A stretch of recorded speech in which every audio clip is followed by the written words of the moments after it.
And make no mistake, it is we who initiated it, and sometimes it was necessary to push.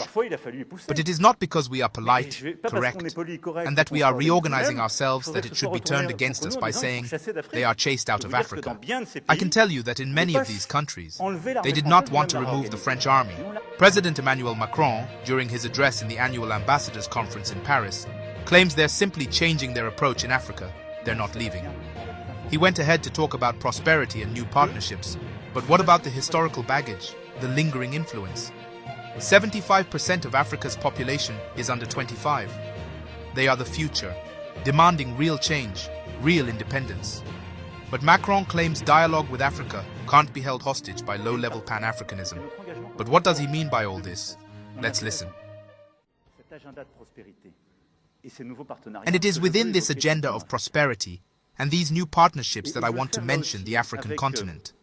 And I will do so here also, with much recognition for all the work you do, and with clarity.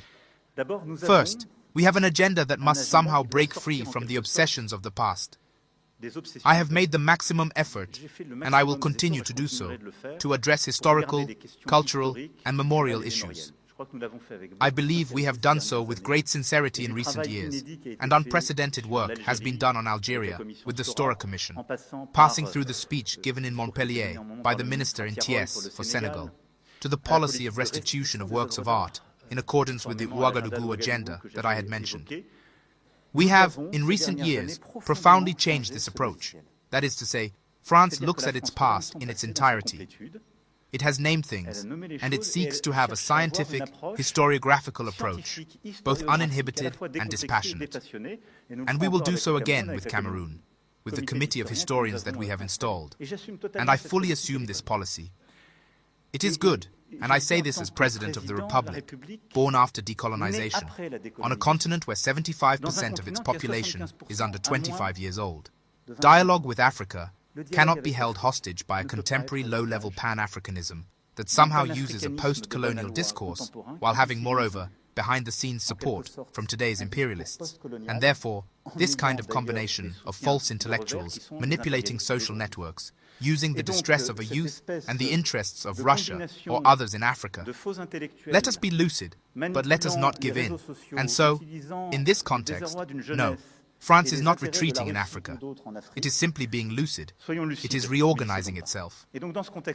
I say this because when I read a good part of our press and many comments, people looking with yesterday's lenses say, "It's terrible, Africa, we are disappearing." No, we have chosen to move in Africa. We chose to move because it was necessary to move. We looked at our past, memorial, cultural relationship. We factually address it. We assume it. We tell ourselves the truth, but we concede nothing to disinformation and interference. We had a security relationship. It was of two kinds in truth. One part was our commitment against terrorism since 2013. We were right. I think they forgot to thank us. It's not serious. It will come with time. In gratitude, I am well placed to know, is a disease not transmissible to humans. But I say this for all the African leaders who have not had the courage, vis-à-vis their public opinions, to carry it. None of them would be there today with a sovereign country if the French army had not been deployed in this region. And I have a heartfelt thought for our soldiers, who sometimes gave their lives and for years fought. We did well. We left because there were coups d'etat, because we were there at the request of sovereign states that had asked France to come. From the moment there were coups d'etat where people said, our priority is no longer the fight against terrorism, it's this or that, whatever. France no longer had its place there, because we are not the auxiliaries of Bashar al-Assad, so we left. And then we decided, this is the second part, to reorganize our military presence. Why? Because we had, in a way, a remaining presence. And we ourselves were fostering a post-colonial discourse, because in French-speaking African countries, there was this history, and therefore we had left a presence installed in our bases. Did it still have a justification? Not really. Was that the influence of France? Number greetings to all those who served. It was no longer that, and it was no longer understood. It was used. That is to say, all the activist networks that I mentioned came to say, look, the French, they have a camp with 2,000 soldiers there, so they are going to prepare a coup d'etat. And all possible disinformation was used against us. So we patiently, And I thank Jean-Marie Bockel, I thank him doubly, personally, and for this mission, because he is one of those who have lived in his flesh and the flesh of his family, what I mentioned earlier, but he patiently led, in connection with the ministers and the SMA, this mission.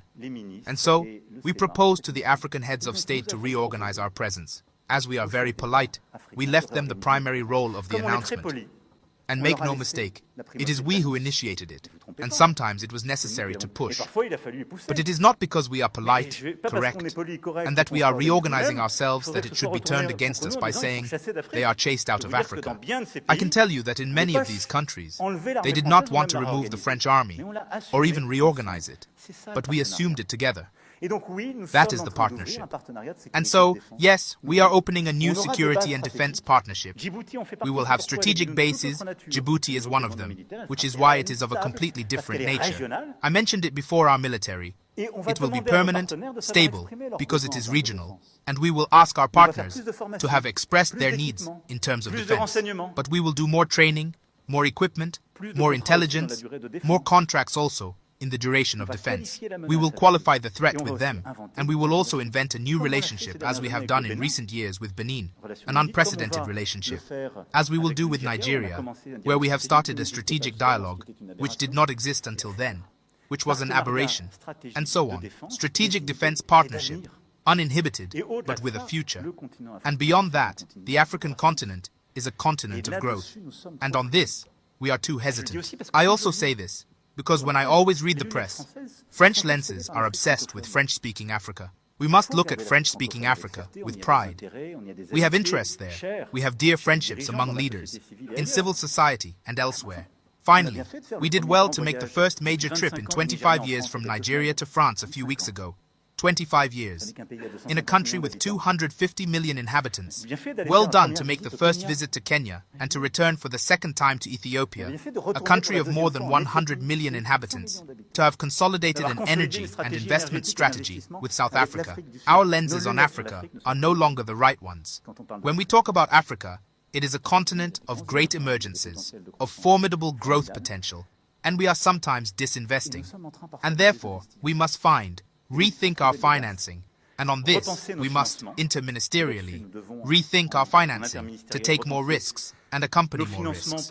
Rethink our European rules so that we have a financing capacity for our major players and have a strategy with our entrepreneurs, all sectors combined, much more ambitious towards the African continent, and look at it as a continent of opportunities on the commercial and economic question, on the food and agricultural question, on the question of innovation in all areas, on the artistic and cultural question, on the sports question, which are also areas where we have expertise.